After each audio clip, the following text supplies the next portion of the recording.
Alô, meus irmãos e minhas irmãs, em Cristo Jesus. Paz seja com todos nós, nesse dia, que é o 3 de fevereiro, né? 2022. Vamos dar graças a Deus, né, irmãos? Por tudo, né? Por tudo que somos, por tudo que temos, né? Pela vida, pela conservação das nossas vidas. Pela vida, pela redenção, pelo pão de cada dia, pelos livramentos, né? São tantos livramentos que Deus tem nos dado, né? Também pelo entendimento, pela igreja, né? Pelo discernimento da igreja e das religiões, né, irmão? Da religiosidade, que nós devemos estar sempre vigilantes para que a gente não seja um religioso, né? Mas que sejamos um membro da igreja, um membro do corpo de Cristo, para a honra e glória do seu santo nome e do nome do Deus Altíssimo, né? Que foi para isso que nós nos inscrevemos, né? Na igreja, foi para fazermos a vontade dele. Ele quer que nós façamos a vontade dele.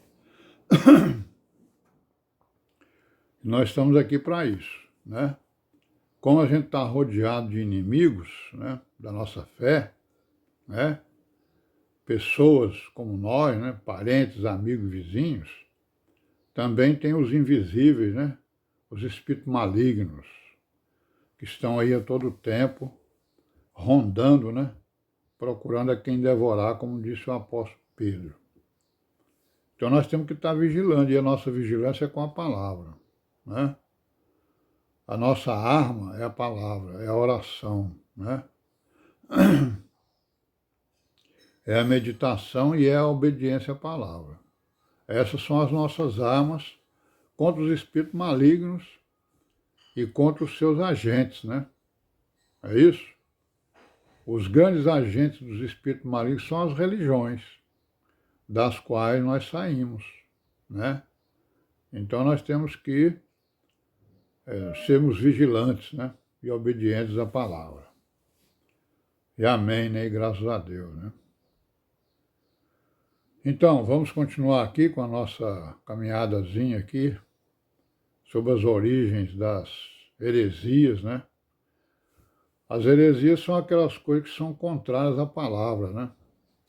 Tudo que é contrário à palavra, por isso é que nós temos que estar todo o tempo, né, colocando o prumo, né,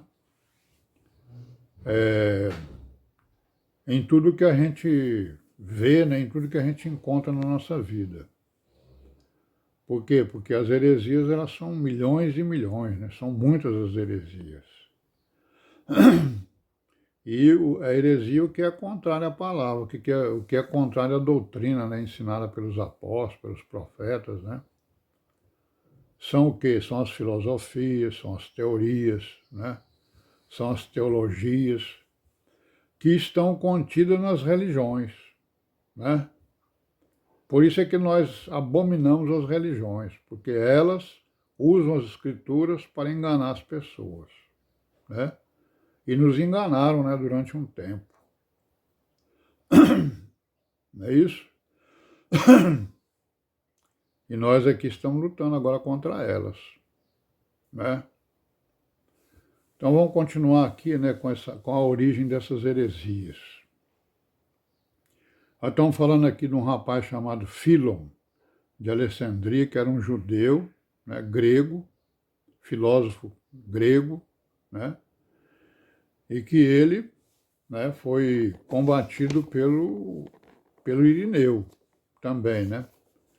Então, nós vimos ontem que o Filon, antes de ontem, né, ele foi mais ou menos contemporâneo de Jesus Cristo. Ele viveu entre o ano 15 antes de Cristo até o ano 45 depois de Cristo. Nasceu em Alexandria, mas ele era descendente de judeu. E ele é tido como o principal pensador, né? O primeiro, né? Um dos primeiros pensadores a tentar conciliar as escrituras com a filosofia grega, né?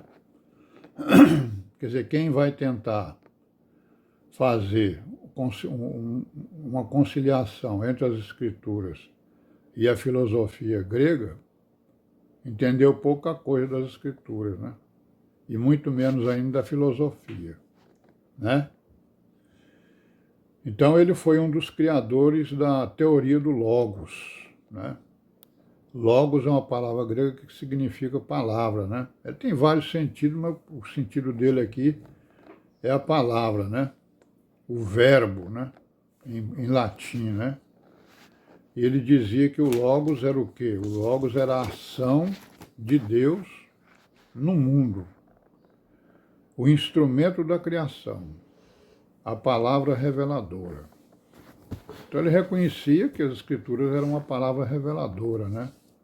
Era a palavra de Deus. Mas aí ele dava assim umas quebradas de asa, né? Que é o que nós vamos ver aqui. Ao que parece, né, os escritos desse Fílon foram a base sobre a qual se assentaram as diversas heresias que surgiram na igreja. Diversas heresias, né? Então esse Fílon, ele utilizou da alegoria, né? Da filosofia. Quem criou a alegoria foi a filosofia. A alegoria é uma maneira de você interpretar escritos, né? Então ele utilizou essa alegoria da filosofia para explicar os escritos hebraicos. O Pentateuco, né? Ele escreveu muita coisa, tentando, né, dar o seu entendimento alegórico sobre as coisas que estavam escritas no Pentateuco, né? Então, o mito gnóstico, né, o mito lá da gnose, do gnosticismo, alimentou na interpretação do livro de Gênesis realizada por Fílon de Alexandria, né? Então, o mito gnóstico, né, alimentou-se na interpretação do livro de Gênesis realizado por Fílon de Alexandria.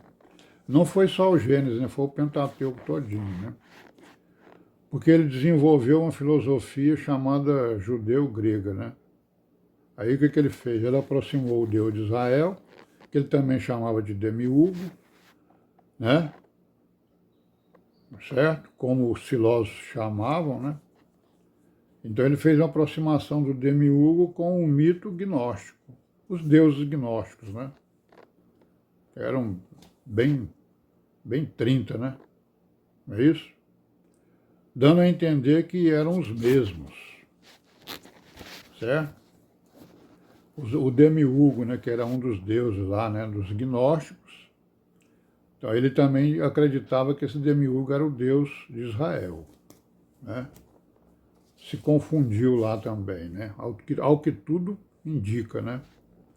Então, para esse Fílon, havia uma diferença entre o Deus de Israel, o Logos, né, e os seres humanos criados, né? A diferença que ele diz aqui é status, né? O Deus de Israel, que ele também chamava de demiurgo, e o Logos e os seres humanos que foram criados. Então, para ele, o ser humano ele tem 3 dimensões. Ele tem um corpo animal, ele tem uma alma intelecto, né? Que ele chamava da razão, né? E tem uma parte superior, transcendente e divina, que é o Espírito de Deus, né? Isso é o Fílon que está fazendo isso. Ele dizia que o corpo e a alma intelecto eram mortais, né? A parte superior do ser humano era a garantia da eternidade, que era o Espírito de Deus, né? Segundo ele. Então, o que o Irineu pensava disso? Disso aí e de outras coisas que o Fílon escreveu, que a gente vai ver aí. O Irineu, ele interpretava as escrituras de forma literal e segundo a tradição apostólica. Pelo menos ele tentava fazer isso, né? onde Cristo é a pedra de esquina. Então, é o que ele declarava todo o tempo, né? E ele rechaçou esse entendimento do Filo. E nós vamos parar por aqui hoje, e amanhã a gente continua, se Deus quiser. E paz seja com todos nós, e amém, né?